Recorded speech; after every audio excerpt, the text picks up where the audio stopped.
നമസ്കാരം. പുതിയൊരു വീഡിയോയിലേക്ക് എല്ലാവർക്കും സ്വാഗതം.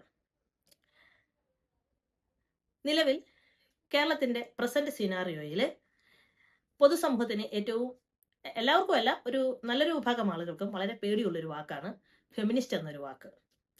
ഫെമിനിസ്റ്റുകൾ എന്ന് തന്നെയാണ് അവരെ സാംസ്കാരിക പ്രവർത്തകരിൽ വളരെയധികം പേരും വിശേഷിപ്പിക്കുന്നത് പോലും ഫെമിനിസ്റ്റുകൾ എന്നാണ്. യഥാർത്ഥത്തിൽ ഫെമിനിസം എന്ന് പറയുന്നത് സ്നേഹം മാത്രമാണ്. പൊതുവിൽ ഫെമിനിസ്റ്റുകൾ എന്ന് പറഞ്ഞാൽ പുരുഷ വിരോധികളായി മാത്രമാണ് അവരെ ഇപ്പോൾ ഡിഫൈൻ ചെയ്യപ്പെട്ടിരിക്കുന്നത്. തീർച്ചയായും ഒരു വിഭാഗം ഫെമിനിസ്റ്റുകൾ അതിന് ഉത്തരവാദികളുമായിട്ടുണ്ട്. ഇപ്പോൾ ലേറ്റസ്റ്റ് നടന്ന ബസ്സിനകത്ത് വെച്ച് നടന്ന ഒരു ഇഷ്യൂവും ഒരു പെൺകുട്ടി അവരുടെ ശരീരഭാഗത്ത് മറ്റൊരു പുരുഷന്റെ സ്പർശനമേറ്റതിന്റെ വീഡിയോ എടുക്കുകയും അത് സോഷ്യൽ മീഡിയയിൽ പ്രചരിപ്പിക്കുകയും തുടർന്ന് അദ്ദേഹം ആത്മഹത്യ ചെയ്തതുമായ ഒരു സംഭവത്തെ തുടർന്നുകൊണ്ട് മെൻസ് അസോസിയേഷൻ പ്രവർത്തകരും പ്രത്യേകിച്ച് രാഹുൽ ഈശ്വറിന്റെ നേതൃത്വത്തിൽ തന്നെ പിന്നെ ഫെമിനിസ്റ്റുകളും കൂടി പരസ്പരം നടന്ന ഒരു ഗ്വാഗ്വാവിളിയിൽ ഇത് അങ്ങേയറ്റം വഷളായിട്ടുണ്ട്. ഞാൻ ഗ്വാഗ്വാവിളി എന്ന് തന്നെയാണ് അവരെ ഞാൻ പറയുന്നത്. തീർച്ചയായിട്ടും അതിനകത്ത് ആസ് എ ക്രിട്ടിക്കൽ ഇൻസൈഡർ, ഒരു ഇന്റർസെക്ഷണൽ ഫെമിനിസ്റ്റ് എന്ന രീതിയിൽ ഒരു വിഭാഗം ഫെമിനിസ്റ്റുകൾ ഏറ്റെടുത്ത ആ ഒരു സമരമുറയോട് ഞാൻ തീർത്തും യോജിക്കുന്നില്ല. നിലവിൽ പെൺകുട്ടിയുടെ പേരിൽ കേസെടുത്തിട്ടുണ്ട്. ഞാൻ ഈ പെൺകുട്ടി ചെയ്ത ഈ പ്രവൃത്തിയെ സ്വാഗതം ചെയ്യുന്നു. കാരണം ബസ്സിനകത്ത് നടന്ന ഒരു വിഷയത്തെ അഡ്രസ് ചെയ്യുവാൻ വേണ്ടി അവർ അതിനെ ഡോക്യുമെന്റ് ചെയ്യുകയാണ് ഉണ്ടായത്. അതിനുള്ള സ്വാതന്ത്ര്യം അവർക്ക് തീർച്ചയായിട്ടും ഉണ്ട്. സോഷ്യൽ മീഡിയയിൽ പ്രചരിപ്പിക്കരുത് എന്ന ഒരു നിയമവും ഇല്ല. തീർച്ചയായിട്ടും അവരുടെ ഭാഗത്ത് ഇതെല്ലാം ശരിയാണ്.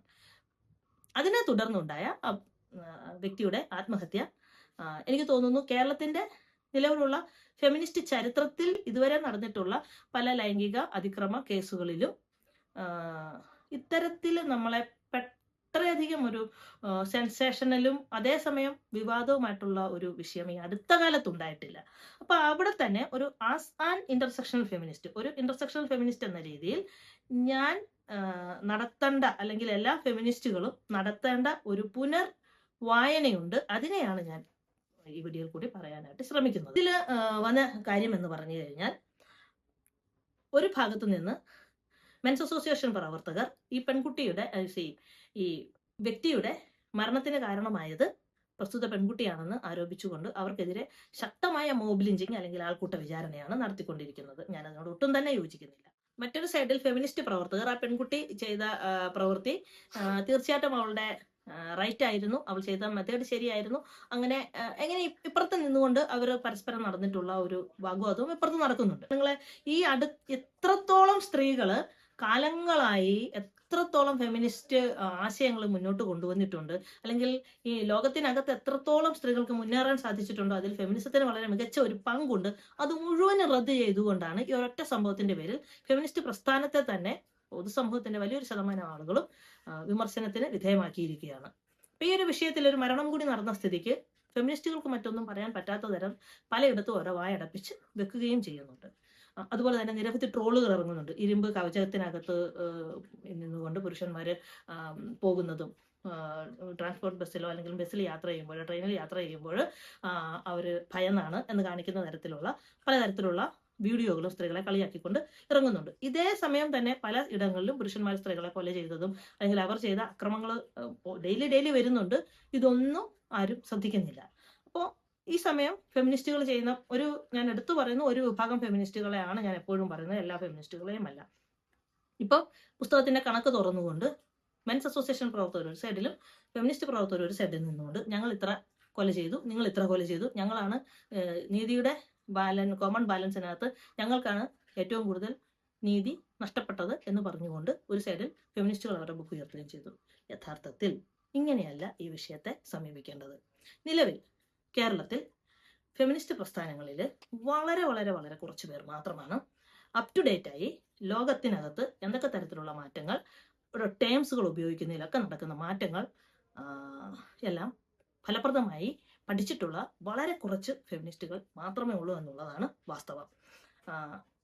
എന്ത് ഒരു കാര്യം ഉണ്ടാകുമ്പോഴും ഉടനടി പ്രതികരിക്കുവാനായി, അല്ലെങ്കിൽ അത് സോഷ്യൽ മീഡിയ ഉപയോഗിച്ചുകൊണ്ട് അപ്പം തന്നെ പ്രതികരിച്ചുകൊണ്ട്, അല്ലെങ്കിൽ ഇപ്പോൾ രാഹുൽ ഈശ്വർ വരും, അല്ലെങ്കിൽ ഇപ്പോൾ മെൻസ് അസോസിയേഷൻ പ്രവർത്തകർ വരും എന്ന് പറഞ്ഞുകൊണ്ട് അവർക്ക് അപ്പുറത്തേക്ക് ഇതിനെ വലിച്ച് ഇഴച്ചുകൊണ്ട് വരുന്ന ഒരു പ്രവണതയും കൂടി കാണുന്നുണ്ട്. ഫെമിനിസ്റ്റുകളുടെ ഭാഗത്തു നിന്നും ആലോചനയില്ലാതെ ഉണ്ടായ പല പ്രതികരണങ്ങളും എനിക്ക് തോന്നുന്നു ഈ വിഷയത്തെ കൂടുതലായി പൊതുസമൂഹത്തിന് ഒരു ക്ലാരിറ്റി കൊടുക്കാനായിട്ട് സാധിക്കാതെ പോയിട്ടുണ്ട് എന്നുള്ളത് വാസ്തവമാണ്. അപ്പോൾ തീർച്ചയായിട്ടും ഫെമിനിസ്റ്റുകൾ ആ കാര്യത്തിൽ ശ്രദ്ധിക്കേണ്ടതുണ്ട്. അതുകൊണ്ട് പ്രധാനമായും ഇന്റർസെക്ഷണൽ ഫെമിനിസം എന്ന ഒരു ആശയം നമ്മുടെ തലച്ചോറിലുണ്ടെങ്കിൽ നമ്മളുടെ ഈ ഉടനടി പ്രതികരണത്തിലേക്ക് കടക്കുന്നതിന് മുൻപ് കുറച്ച് നമ്മൾ ഉൾക്കാഴ്ചയോടെ അതിനെ കണ്ടിട്ടായിരിക്കും, അല്ലെങ്കിൽ അതിൽ പഠനം നടത്തിയിട്ടായിരിക്കും അതിലേക്ക് ഇറങ്ങുക. അപ്പൊ അത്തരത്തിലുള്ള ഒരു പ്രവർത്തനം ചെയ്തിട്ടില്ല. ഇപ്പം പെട്ടെന്ന് ഈ വിഷയം ഉണ്ടാവുകയും മെൻസ് അസോസിയേഷൻ പ്രവർത്തകരും ഫെമിനിസ്റ്റുകളും ഒപ്പം ചേർന്നുകൊണ്ട് സമൂഹ മാധ്യമത്തിനകത്തേക്ക് ഈ വിഷയത്തെ ഒട്ടും ആരോഗ്യകരമല്ലാത്ത രീതിയിൽ വലിച്ചിഴച്ചതിന്റെ പേരിൽ ഇപ്പോൾ ഫെമിനിസ്റ്റുകളെ ഭയമാണ്. ശേഷം പല ചാനലുകളിലും ഫെമിനിസ്റ്റുകൾ കടന്നു വരികയും അവർ സംസാരിക്കുകയും ചെയ്തപ്പോഴും പലപ്പോഴും പല ചാനലുകളുടെയും എഡിറ്റിങ്ങിന്റെ ഭാഗം കൊണ്ടാകാം, അല്ലെങ്കിൽ ചാനലിന്റെ റേറ്റിങ്ങിന് വേണ്ടിയുള്ളത് കൊണ്ടാകാം, ഫെമിനിസ്റ്റുകൾ പറഞ്ഞ പല വാദങ്ങളും വെളിയിൽ വന്നിട്ടുമില്ലായിരുന്നു. അപ്പോൾ അവർക്ക് തന്നെ അതിനെ ആശയപരമായി പറഞ്ഞുറപ്പിക്കാനും അത് അവർക്ക് പറയാൻ സാധിച്ചിട്ടില്ല എന്നല്ല പറയുന്നത്, എഡിറ്റിങ്ങിൽ സമയത്തിനുള്ളിൽ എഡിറ്റ് ചെയ്ത് വരുന്നത് കൊണ്ടായിരിക്കും ചില പോയിന്റുകൾ എത്തിയിട്ടുമില്ല. അപ്പൊ അതുകൊണ്ട് തന്നെ ഇനി കേരളത്തിലെ പേരെടുത്ത രജിസ്ട്രേഷൻ, അതായത് അംഗീകാരമുള്ള പല ഫെമിനിസ്റ്റ് പ്രസ്ഥാനങ്ങളുമുണ്ട്. ഇതിലൊന്നും തന്നെ ലേറ്റസ്റ്റ് ഫെമിനിസ്റ്റ് ചിന്താധാരകൾ കടന്നു വന്നിട്ടില്ല എന്നുള്ളത് ഈ ഫീൽഡിൽ നിൽക്കുന്ന ഒരാളെന്നുള്ള രീതിയിൽ എനിക്ക് വളരെ കൃത്യമായിട്ട് അറിയാവുന്നതാണ്. ഏറ്റവും ലേറ്റസ്റ്റ് ആയിട്ട് നമ്മൾ മുന്നോട്ട് കൊണ്ടുവരുന്നത് ഡ്യൂ പ്രോസസ് ഫെമിനിസമാണ്. നിയമാനുസൃത നീതി സമൂഹങ്ങൾക്ക്, പൊതുസമൂഹത്തിന് ഉറപ്പാക്കുന്ന പ്രക്രിയയിൽ സജീവ പങ്കാളിത്തം എല്ലാ ഫെമിനിസ്റ്റുകളും ഏറ്റെടുക്കുക എന്നുള്ളതാണ് ഇപ്പോൾ ആഗോളതലത്തിൽ ഫെമിനിസം ചെയ്യുന്നത്. പ്രധാനമായും അത് സമൂഹത്തിനകത്ത് ധ്രുവീകരണം അല്ലെങ്കിൽ പോളറൈസേഷൻ ഉണ്ടാക്കാതെ ഫെമിനിസ്റ്റ് പ്രവർത്തനങ്ങൾ നടത്തുകയും അതുവഴി സമൂഹത്തിന് ഒരു ഇൻസെക്യൂരിറ്റി ഉണ്ടാകാതിരിക്കുകയും ചെയ്യുക എന്നുള്ളതാണ് ചെയ്യേണ്ടത്. ഐക്യരാഷ്ട്രസഭയിൽ ഈ വിഷയം അത് ഏറ്റെടുക്കുകയും ചെയ്തിട്ടുള്ളതാണ്. അത്തരത്തിലുള്ള ഒരു ഡ്യൂ പ്രോസസ് ഫെമിനിസമാണ് ഇപ്പോൾ നടക്കുന്നത്. കേരളത്തിൽ എത്ര സ്ഥലത്ത് അല്ലെങ്കിൽ ഇതിനെപ്പറ്റി ക്ലാസുകൾ നിയമജ്ഞർ എടുത്തു കൊടുത്തിട്ടുണ്ട് എന്നുള്ളത് ഫെമിനിസ്റ്റുകൾ ആലോചിക്കേണ്ടതുണ്ട്. ഇനി ഫെമിനിസ്റ്റുകൾ സ്വയമായി പഠിച്ചെടുക്കുകയാണ് ചെയ്തത്. പല നല്ല വായനയുള്ള, നല്ല വീക്ഷണമുള്ള, അല്ലെങ്കിൽ പല ക്ലാസ്സുകളിൽ നിന്ന് ചിലപ്പോൾ കിട്ടിയ മറ്റ് ചില ചെറിയ ഫെമിനിസ്റ്റ് ഗ്രൂപ്പുകളുണ്ട്, അത്രയൊന്നും അറിയപ്പെടാത്തത്. അവിടെയൊക്കെയാണ് ഇത് കൂടുതലായിട്ടും ചർച്ച ചെയ്യപ്പെട്ടത്, അല്ലെങ്കിൽ പല ഫെമിനിസ്റ്റുകളും അത് സ്വയം പഠിച്ചെടുക്കുകയാണ് ചെയ്തത്. അല്ലാതെ പ്രഖ്യാപിത ഫെമിനിസ്റ്റ് കേന്ദ്രങ്ങളിലൊന്നും ഇത് നടന്നിട്ടില്ല. ഈ വിഷയത്തെ ഇപ്പം മുന്നോട്ട് കൊണ്ടുവച്ചിട്ടുള്ള ഒരു ഫെമിനിസ്റ്റുകൾക്കും ഇത് അറിയത്തില്ല എന്ന് തീർത്തും ഞാൻ അഡ്ഡമന്റ് ആയിട്ട് പറയും. അപ്പോൾ 2014 rolling stone magazine rape on campus എന്ന് പറഞ്ഞുകൊണ്ട് ഒരു ലേഖനം യൂണിവേഴ്സിറ്റി ഓഫ് വെർജീനിയയിൽ നടന്ന ഒരു സൗഹൃദ കൂട്ടായ്മയിൽ നടന്നതായി പറയപ്പെടുന്ന ഒരു സംഭവം പ്രസിദ്ധീകരിച്ചിരുന്നു. അതായത് ജാക്കി എന്ന ഒരു പെൺകുട്ടിക്ക് അവളുടെ അന്നത്തെ സൗഹൃദ കൂട്ടായ്മയിൽ പങ്കെടുത്ത ആളുകൾക്കിടയിൽ നിന്ന് പുരുഷന്മാര് ഗാങ് റേപ്പ് ചെയ്തു എന്ന് പറഞ്ഞുകൊണ്ട് ജാക്കിയുടെ ഒരു അഭിമുഖത്തിൽ നിന്നും എടുത്ത വാക്കുകളാണ് ഇതിൽ പ്രസിദ്ധീകരിച്ചു വന്നത്. ഇതിൻ പ്രകാരം ഈ ഗ്യാങ് റേപ്പ് കേട്ടയുടനെ ഫെമിനിസ്റ്റുകളെ, മനുഷ്യാവകാശ പ്രവർത്തകര് ലൈംഗിക അതിക്രമ ആണ് എന്ന് തിരിച്ചറിഞ്ഞുകൊണ്ട് തന്നെ അവർ തെരുവിലിറങ്ങുകയും ശക്തമായ പ്രതിഷേധവുമായി മുന്നോട്ട് പോവുകയും ചെയ്തു. ഇത് വലിയ ചർച്ച, തെരുവിനകത്തും ഒക്കെ വലിയ ചർച്ചയും ഈ കോളേജിനകത്ത് ഇതിനു മുൻപ്, യൂണിവേഴ്സിറ്റിക്കകത്ത് ഇതിനു മുമ്പ് ഇത്തരം വിഷയങ്ങൾ നടന്നിട്ടുണ്ട്. സിസ്റ്റമാറ്റിക് ഇത്തരം റേപ്പുകൾ ഭരണകൂടത്തിന്റെ സഹായത്തോടെ ഇത് ഒളിപ്പിച്ചു വെക്കുന്നു എന്ന് പറഞ്ഞുകൊണ്ട് പല വാർത്തകളും ഇതിനെ തുടർന്ന് ഉണ്ടാവുകയും ചെയ്തു. പിന്നീട് ഈ വാർത്തയിൽ വായിച്ചതിലെ ചില പൊരുത്തക്കേടുകൾ മനസ്സിലാക്കിക്കൊണ്ട് ചില സ്വതന്ത്ര മാധ്യമങ്ങളും അതുപോലെ തന്നെ പോലീസും അന്വേഷണം തുടങ്ങി. ഈ അന്വേഷണത്തിൽ ഈ പേര് തന്നെ ഒരു ഇമാജിനറി നെയിം ആയിട്ടാണ് കാണുന്നത്. മാത്രമല്ല ഇങ്ങനെ ഒരു സംഭവം നടന്നതിനെ പറ്റി ഇവരുടെ കൂട്ടുകാർക്കും അറിവില്ല. സ്വതന്ത്രമായ അന്വേഷണം നടന്നപ്പോൾ പൂർണ്ണമായും ഇവർ പറഞ്ഞ പേരുകളിലുള്ള ഒരാളും അന്നത്തെ ദിവസം ആ ഒരു പാർട്ടിയിൽ പങ്കെടുത്തിട്ടുമില്ല. മാത്രവുമല്ല ഇതൊരു കെട്ടിച്ചമച്ച കഥയാണെന്നും ഒരു പക്ഷം അത്തരത്തിലൊരു ഫൈൻഡിങ്ങുമായി ഫാക്ട് ഫൈൻഡ് ചെയ്തുകൊണ്ട് രംഗത്ത് വരുന്നുണ്ട്. പക്ഷെ അപ്പോഴേക്കും ഇവർ ആരോപിച്ച ഈ പുരുഷന്മാരുടെ മുഴുവൻ ഫോട്ടോകൾ സോഷ്യൽ മീഡിയ വഴി പരക്കുകയും അത് വലിയ പ്രശ്നത്തിലേക്ക് അത് നയിക്കുകയും ചെയ്തു. തുടരന്വേഷണത്തിൽ അർത്ഥസത്യങ്ങൾ മാത്രമുള്ള, എന്നാൽ ഇങ്ങനെ ഒരു റേപ്പ് നടന്നിട്ടില്ല എന്നുള്ളതും വ്യക്തമായി. നിലവിൽ ഇന്നും ജാക്കി എന്ന് പറയുന്ന ഈ പെൺകുട്ടി, ആ പെൺകുട്ടിയുടെ യഥാർത്ഥ നാമം ആർക്കും ഇപ്പോഴും അറിയില്ല. ഈ ജാക്കി എന്ന് പറയുന്ന പെൺകുട്ടിക്ക് ഇത്തരത്തിലൊരു ഗ്യാങ് റേപ്പ് നടന്നിട്ടില്ല എന്നുള്ള ഒരു വാർത്തയാണ് നിലവിൽ ഇപ്പോൾ വന്നിട്ടുള്ളത്. പക്ഷെ കോടതിയിൽ ഇത് ഇതുവരെയും തെളിയിക്കപ്പെട്ടിട്ടുമില്ല. പക്ഷെ ഈ പറഞ്ഞ പുരുഷന്മാരുടെ അടക്കം പേര് പിന്നീട് ജാക്കി നിഷേധിക്കുകയാണ് ഉണ്ടായത്. ഇത്തരത്തിൽ ജാക്കി പലപ്പോഴും മാറ്റി മാറ്റിയാണ് പലതും പറയുന്നത്. ഇത്തരത്തിലൊരു സൗഹൃദ കൂട്ടായ്മ നടന്നിട്ടില്ല, ഞാൻ എൻ്റെ വാക്കുകൾ ഈ ലേഖനത്തിനകത്ത് തെറ്റായിട്ട് അവർ വളച്ചൊടിച്ചു എന്നാണ് പറയുന്നത്. പൂർണ്ണമായും ജാക്കി ആ ലേഖനത്തെ പൂർണ്ണമായും തള്ളിപ്പറഞ്ഞു. ഞാൻ എന്തുകൊണ്ടാണ്, മാത്രവുമല്ല ഈ റിപ്പോർട്ടിനകത്ത് തെറ്റുണ്ടായി. കാരണം അവർ ജാക്കിയെ മാത്രം വിശ്വസിച്ചുകൊണ്ട് ഏകപക്ഷീയമായി ഈ വാർത്ത കൊടുത്തു. നിലവിൽ ഈ ആരോപണം ഇവർ ആരുടെ പേരിൽ ഉന്നയിച്ചോ അതിലുള്ള ഒരു പുരുഷന്മാരുമായോ അല്ലെങ്കിൽ ഈ കോളേജുമായോ ഈ യൂണിവേഴ്സിറ്റിയുമായി ബന്ധപ്പെട്ടോ അവർക്ക് ഭാഗത്തു നിന്നും ഒരു വാർത്ത അവർ പ്രസിദ്ധീകരിച്ചിട്ടുണ്ടായിരുന്നില്ല. അപ്പോ മൊത്തത്തിൽ ജാക്കിയെ മാത്രം കേന്ദ്രീകരിച്ച് നടന്ന ഒരു സംഭവമായിരുന്നു ഇത്. ഫെമിനിസ്റ്റുകൾ ആലോചിക്കാതെ അവർ ഏറ്റെടുക്കുകയും തെരുവിനകത്ത് മുഴുവനും, തെരുവിനെന്നുള്ള എല്ലാ കോളേജുകളും ഇറങ്ങുകയും സ്ത്രീ പ്രവർത്തകരും പ്രത്യേകിച്ച് ഇത്തരം വളരെ മോശമായ ഒരു വളരെ മനുഷ്യത്വരഹിതമായ ഒരു ആക്രമണമാണ് നടന്നത്. അതുകൊണ്ട് തന്നെ പൊതുജനം ഫെമിനിസ്റ്റുകളുടെ കൂടെ നിന്നു. പക്ഷെ ലാസ്റ്റ് ഈ ജാക്കി നേരെ തിരിഞ്ഞു നിന്നു. ഈ റോളിംഗ് സ്റ്റോൺ മാഗസിനെതിരെയും അവൾ തിരിഞ്ഞു നിന്നു. പിന്നെ അവൾ എനിക്ക് മറ്റൊരു സ്ഥലത്ത് വെച്ചാണ് ഇങ്ങനെ ലൈംഗിക അതിക്രമം ഉണ്ടോ, അത് ഈ പുരുഷന്മാരല്ല എന്നും പറഞ്ഞു കൊണ്ടുവന്നു. യഥാർത്ഥത്തിൽ അത് എന്താണ്, അവരുടെ ഒരു വികല്പമാണോ വിഭ്രമമാണോ ഒന്നും തെളിയിക്കപ്പെട്ടിട്ടില്ല. പക്ഷേ നിരപരാധികളായ നിരവധി പുരുഷന്മാർ ഇതിനകത്ത് ക്രൂശിക്കപ്പെട്ടു. അതോടെ ഒരു പറ്റം ആ ഒരു വിഷയത്തിൽ ഫെമിനിസ്റ്റുകൾ മുന്നോട്ട് കടന്നു വരികയും അവര് ആദ്യം റോളിംഗ് സ്റ്റോൺ മാഗസിൻ മാപ്പ് പറഞ്ഞു, പൊതുമാപ്പ് പറയുകയും പിന്നീട് ഈ ഫെമിനിസ്റ്റുകൾക്കകത്ത് തന്നെ ഒരു സ്പ്ലിറ്റ് ഉണ്ടാവുകയും ഒരു വിഭാഗം വെറ്ററൻ ഫെമിനിസ്റ്റുകൾ കടന്നു വന്ന് പൊതുമാപ്പ് പറയുകയും ചെയ്തു. അതിനെ തുടർന്നാണ് ഈ ഡ്യൂ പ്രോസസ് ഫെമിനിസം ഉണ്ടാകുന്നത്. അതായത് നിയമാനുസൃതമായ നീതി അത് ഏത് ജെൻഡർ നോക്കാതെ, അതാണോ പെണ്ണോ ക്യൂറോ എന്ന് നോക്കാതെ ആ വ്യക്തിക്ക് കൊടുക്കുക. അതിനാണ് ഫെമിനിസം വർക്ക് ചെയ്യുന്നത്. ഫെമിനിസം ഓൺലി ഫോർ ലേഡീസ് എന്ന് ഒരു കൺസെപ്റ്റ് അതിനകത്തില്ല. അതായത് ഇവരുടെ ഭാഗത്ത് ഒരു തെറ്റുണ്ടാകുന്നുണ്ടെങ്കിൽ ആ തെറ്റും കൂടി അഡ്രസ് ചെയ്യണം എന്നുള്ളത് ആണ് പറയുന്നത്. അപ്പം അത് എനിക്ക് തോന്നുന്നു നമ്മുടെ കേരളത്തിൽ ആ ഒരു ഫെമിനിസം പ്രാവർത്തികമാക്കേണ്ട സമയം അതിക്രമിച്ച് കഴിഞ്ഞിരിക്കുന്നു.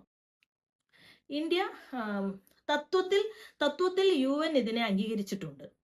അതുകൊണ്ട് തന്നെ ഐക്യരാഷ്ട്രസഭയുടെ ഒരു അംഗരാജ്യമായ ഇന്ത്യയിലെയും ഫെമിനിസം തീർച്ചയായും അത്തരമൊരു മെത്തേഡാണ് കൊണ്ടുപോകേണ്ടത്.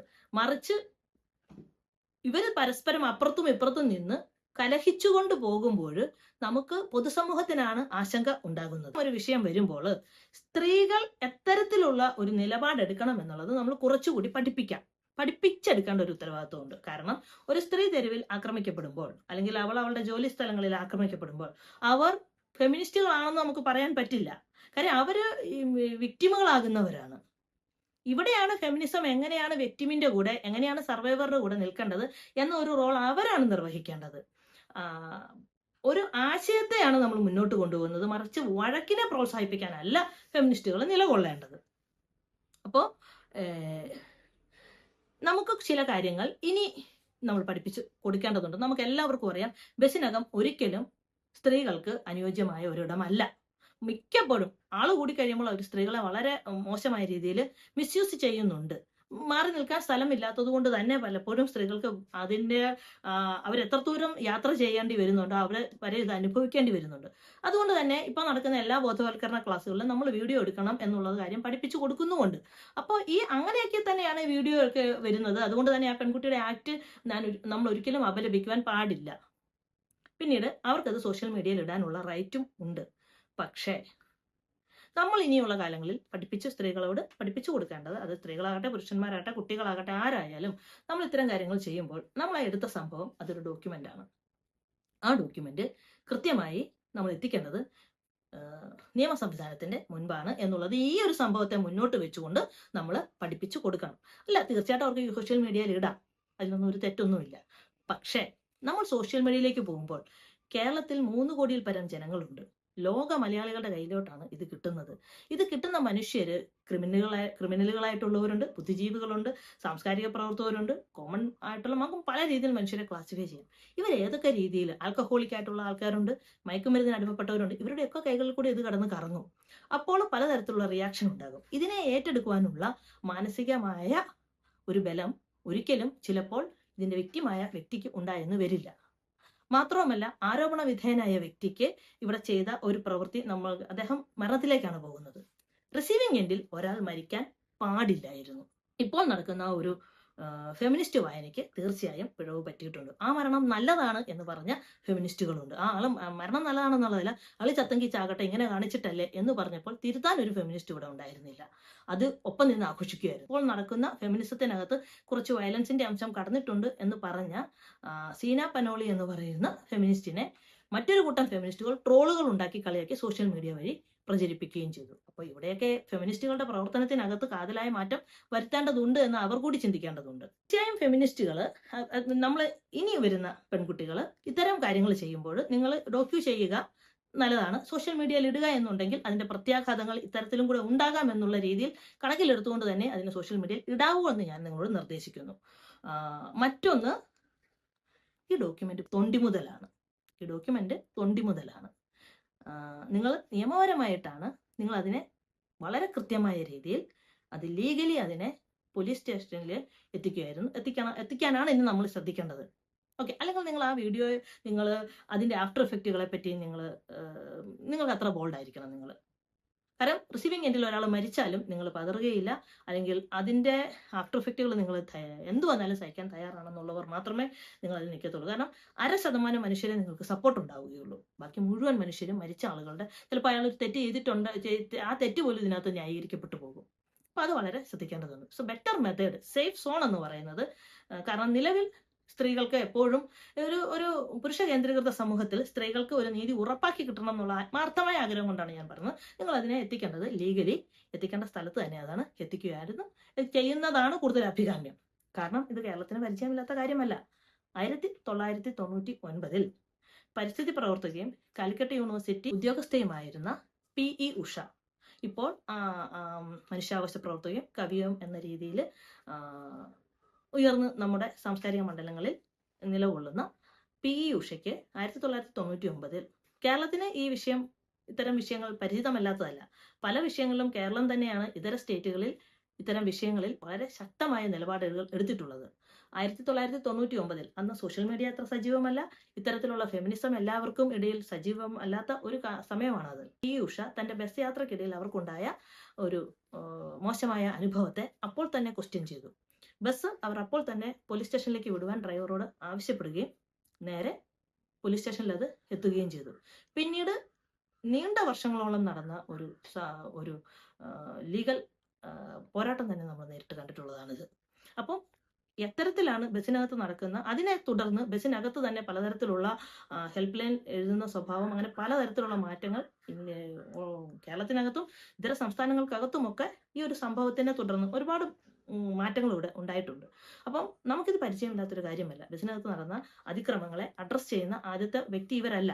ഇതിനു മുമ്പും അഡ്രസ് ചെയ്തിട്ടുണ്ട്, പക്ഷെ അഡ്രസ് ചെയ്തതിൽ നോട്ടബിളായി വന്നിട്ടുള്ളത് PE ഉഷയുടെയാണ്. അതിനെ തുടർന്നാണ് പൊതുസമൂഹത്തിന് ഒരു ധാരണ വന്നത്, ബസ്സിനകത്ത് പെൺകുട്ടികൾക്കൊരു അതിക്രമം നടന്നാൽ ബാക്കി എല്ലാ യാത്രക്കാരും സഹകരിച്ചുകൊണ്ട് നേരെ പോലീസ് സ്റ്റേഷനിലേക്ക് വണ്ടി എത്തിക്കണമെന്ന അവബോധം പൊതുജനങ്ങൾക്ക് ഉണ്ടാക്കി കൊടുത്തൊരു വിഷയം കൂടി ആയിരുന്നു അത്. ഞാനൊക്കെ ആ വിഷയം നടക്കുന്ന സമയത്ത് വിദ്യാർത്ഥികളാണ്, പക്ഷെ അന്നാണ് നമുക്ക് മനസ്സിലാകുന്നത്, ഞാനൊക്കെ അന്ന് മനസ്സിലാക്കിയ കാര്യമാണ്, ബസ്സിനകത്ത് പെൺകുട്ടികൾ ലൈംഗിക അതിക്രമത്തിന് ഇരയാവുകയാണെങ്കിൽ അത് കണ്ടക്ടറോട് പറയുകയും കണ്ടക്ടറും ഡ്രൈവറും കൂടി ചേർന്നുകൊണ്ട് നമ്മളെ പോലീസ് സ്റ്റേഷനിൽ എത്തിക്കുക എന്നുള്ളത് അവരുടെ പ്രാഥമിക ഉത്തരവാദിത്തമാണെന്നും ഞാൻ ആ വിഷയത്തിൽ നിന്നാണ് ഞാൻ മനസ്സിലാക്കുന്നത്. ഇങ്ങനെയാണ് നമുക്ക് സോഷ്യൽ എഡ്യൂക്കേഷൻ കിട്ടുന്നത്. അപ്പോൾ നമുക്ക് പല വഴികളെടുക്കാം. നമ്മുടെ ബസ്സിനകത്ത് ലേഡീസ് ഹെൽപ്പ് ലൈൻ അതിനകത്ത് കിടപ്പുണ്ട്. ആ ലേഡീസ് ഹെൽപ്പ് ലൈനിന്റെ നമ്പറുണ്ട്, അത് ഉപയോഗിക്കുക. അത് നമുക്ക് നമ്മുടെ കൂടെ നിൽക്കുന്ന സഹയാത്രികരുടെ ഹെൽപ്പ് എടുക്കുക. എല്ലാവരും നമ്മുടെ കൂടെ നിന്നില്ലെങ്കിലും നമ്മുടെ കൂടെ ഒരാളെങ്കിലും നിൽക്കാൻ സാധ്യതയുണ്ട് ഇത്തരം വിഷയമാകുമ്പോൾ. ഇനി അതിൽ നടക്കുന്നില്ലെങ്കിൽ നിങ്ങളുടെ നിയമമാണത്, കണ്ടക്ടറെയും ഡ്രൈവറെയും ഈ വിവരം അറിയിക്കുക. നിയർ ബൈ പോലീസ് സ്റ്റേഷനിൽ അവർ നമ്മളെ എത്തിക്കും. ഇത്രയും നമ്മൾ ചെയ്യേണ്ടത്. കാരണം നമ്മൾക്ക് ഈ വിഷയത്തിന്മേൽ പെൺകുട്ടികൾക്ക് നീതി ലഭിക്കാൻ വളരെ പ്രയാസമാണ്. കാരണം പൊതുസമൂഹം പുരുഷ കേന്ദ്രീകൃതമാണ്, പെണ്ണുങ്ങളുടെ അടുത്തേക്ക് നീതി വരില്ല. അപ്പോൾ നമ്മൾ ചെയ്യുന്ന ആ റൂട്ട് കുറെയെങ്കിലും ക്ലിയർ ആവേണ്ടത് ഉണ്ട്. ഈ വിഷയത്തിൽ എന്താണ് സംഭവിച്ചത്? ഒരാൾ മരിച്ചു, മറ്റൊരാള് ജയിലിലായി. അവരുടെ മാനസികാവസ്ഥ എന്താണെന്ന് നമുക്കറിയില്ല. നമുക്ക് എല്ലാവർക്കും അത് ഡിസപ്പോയിന്റ്മെന്റ് ആണ് അത് ഉണ്ടാക്കിയത്. അപ്പൊ അങ്ങനെയല്ല, ഹെൽത്തി സംവാദങ്ങൾ ഉണ്ടാകണം. ഈ ആർക്കാണോ അതിക്രമം ഉണ്ടാകുന്നത്, അതിക്രമം ഉണ്ടായ വ്യക്തിയുടെ മാനസിക ആരോഗ്യം സംരക്ഷിക്കുക എന്നുള്ളത് നമുക്ക് വളരെ ഇമ്പോർട്ടന്റ് ആയിട്ടുള്ളൊരു കാര്യമാണ്. ഇനി അവർക്കിപ്പോൾ ഭയങ്കര, കാരണം അവര് നമ്മളിപ്പോൾ മീഡിയ വഴി കൊണ്ടുപോകുമ്പോഴും എല്ലാം കാണുന്നുണ്ട്, ഭയങ്കരമായിട്ട് അവര് പൊതുജനം അവർക്ക് നേരിൽ ആക്രോശിക്കുകയാണ്. അവര് ഇപ്പം നിനക്ക് പർദ്ദ ഇടാമല്ലോ, നീ നേരത്തെ എന്ത് വേഷമാണ് ഇട്ടത്, അങ്ങനെ ഭയങ്കരമായിട്ട് ആക്രോശങ്ങൾ ഉണ്ടാകുന്നുണ്ട്. അപ്പം നമുക്ക് ഇത്തരം ഇത് ഒഴിവാക്കിക്കൊണ്ട് നമുക്ക് ഇത്തരം വിഷയത്തെ ആരോഗ്യകരമായി ചെയ്യണമെങ്കിൽ ഡ്യൂ പ്രോസസ് ഫെമിനിസം, അതായത് നിയമവഴിയിൽ കൂടി ഇത്തരം കാര്യങ്ങൾ കൊണ്ടുപോകുവാനായിട്ട് നമ്മുടെ പെൺകുട്ടികളെ, നമുക്ക് ബാലികമാരെയും ഒക്കെ നമുക്ക് പഠിപ്പിക്കാൻ ഈ ഫെമിനിസത്തിന് കഴിയണം. അപ്പോൾ തന്നെ പല ഫെമിനിസ്റ്റുകളും ഇപ്പോൾ ചെയ്യുന്ന ഒരു പരിപാടി, അവർ പറഞ്ഞ പല ഭാഗങ്ങളും ഒരു വിഭാഗം ഫെമിനിസ്റ്റുകൾ അവര് തെറ്റിപ്പോയ ഭാഗം ചൂണ്ടിക്കാണിക്കുമ്പോഴും അവര് കുറെ പേർക്ക് മനസ്സിലായിട്ടുണ്ട്. പക്ഷെ അതിലും കുറച്ചു പേര് അവരുടെ ഭാഗം ന്യായീകരിക്കുവാൻ വേണ്ടി, എങ്ങനെയെങ്കിലും അത് ന്യായീകരിച്ചെടുക്കുവാൻ വേണ്ടിയുള്ള ഒരു ശ്രമവും, അതിനുവേണ്ടി ഈ മരിച്ച വ്യക്തിയെ ഇൻസൾട്ട് ചെയ്യുന്നുമുണ്ട്. തീർച്ചയായും അത്തരം പ്രവണതകൾ ഫെമിനിസത്തിന് ഒരിക്കലും അഭികാമ്യമല്ല എന്ന് ഞാൻ തിരിച്ചറിയുന്നു. പി ഉഷ ചെയ്ത ആ ഒരു മാതൃക പി ഉഷ നടത്തിയത് ഒരു സിസ്റ്റത്തിനോടാണ് അവർ ബഹളമുണ്ടാക്കിയത്, വ്യക്തികൾ തമ്മിലല്ലായിരുന്നു. അത് പി ഉഷയ്ക്ക് ഒരുപാട് നഷ്ടങ്ങൾ അതിനകത്ത് ഉണ്ടായിട്ടുണ്ട്, അവർക്ക് ഒരുപാട് ഇടങ്ങൾ നഷ്ടമായിട്ടുണ്ട്. പക്ഷേ പി ഉഷ ആരുമായാണോ കേസിന് പോയത്, ആ വ്യക്തി നമ്മൾ മണിച്ചിത്രത്താഴിലെ എന്ന സിനിമയിൽ സണ്ണി എന്ന കഥാപാത്രം, മോഹൻലാലിന്റെ സണ്ണി എന്ന കഥാപാത്രം നകുലനോട് ചോദിക്കുന്നുണ്ട്, നിനക്ക് ഞാൻ ഓജസ്സും തേജസ്സുമുള്ള ഗംഗയെ തിരിച്ച് നിനക്ക് ഞാൻ തരും എന്ന് പറയുന്ന ഒരു ഡയലോഗുണ്ട്. എന്ന് പറഞ്ഞതുപോലെ അപ്പുറത്തു നിൽക്കുന്ന വ്യക്തി ജീവനോടെ ഉണ്ട് എന്നുള്ളതാണ് അവിടെ നമ്മൾ ശ്രദ്ധിക്കേണ്ടത്. കാരണം നമുക്ക് അപ്പുറത്തു നിൽക്കുന്ന വ്യക്തിയുടെ ഡീഡ്, അപ്രവൃത്തിയോടാണ് നമ്മൾക്ക് വെറുപ്പ്. ആ വ്യക്തിയെ നമ്മൾ വെറുക്കരുത്. അതൊരു മാനുഷികതയാണ്. അതുപോലെ തന്നെ ആ ഭവനത്തിലിരിക്കുന്ന ആളുകൾ, അവരുടെ അമ്മ, അവരുടെ കണ്ണിൽ നിന്ന് കണ്ണീര് വരുന്നത്, അത് നമ്മളായി ചെയ്യാൻ പാടില്ല. അതും സ്ത്രീ വിരുദ്ധതയാണ്. മറ്റൊരു വീട്ടിൽ ഒരു സ്ത്രീ കരയുമ്പോൾ ആ കണ്ണീർ നമുക്ക് കാണാൻ പറ്റുന്നില്ലെങ്കിൽ, ആ ഫെമിനിസ്റ്റുകൾക്ക് അത് കാണാൻ പറ്റുന്നില്ല, അത് സ്ത്രീ വിരുദ്ധതയിൽ പെടുന്നില്ലേ?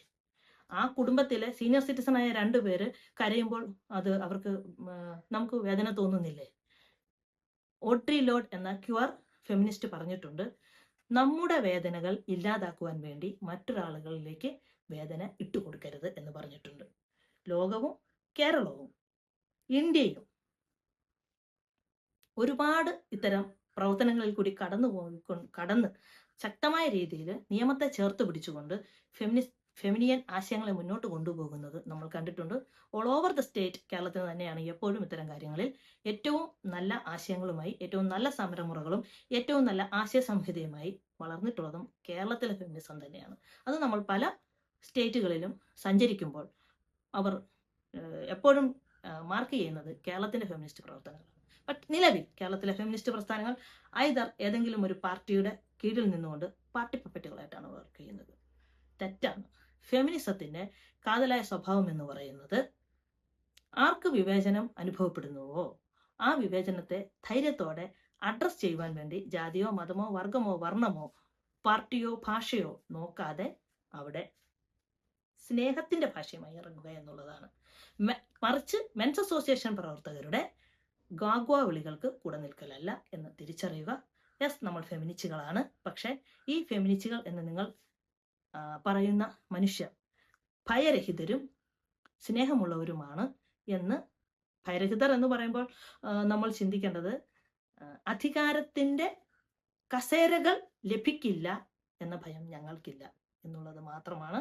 ആ ഭയരഹിതരായ മനുഷ്യർ സ്നേഹത്തിന്റെ ഭാഷയിൽ നമുക്ക് ആരോടാണോ എതിർ നിന്ന് സംസാരിക്കേണ്ടത് ആ വ്യക്തിയെ മരണത്തിലേക്ക് കടത്തിവിടാതെ ചെയ്യേണ്ട രീതിയിൽ ഇരുത്തേണ്ടതുണ്ട് എന്ന് പറഞ്ഞുകൊണ്ട് ഞാൻ ഇന്നത്തെ വീഡിയോ നിർത്തുന്നു. വീണ്ടും കാണാം. Thank you.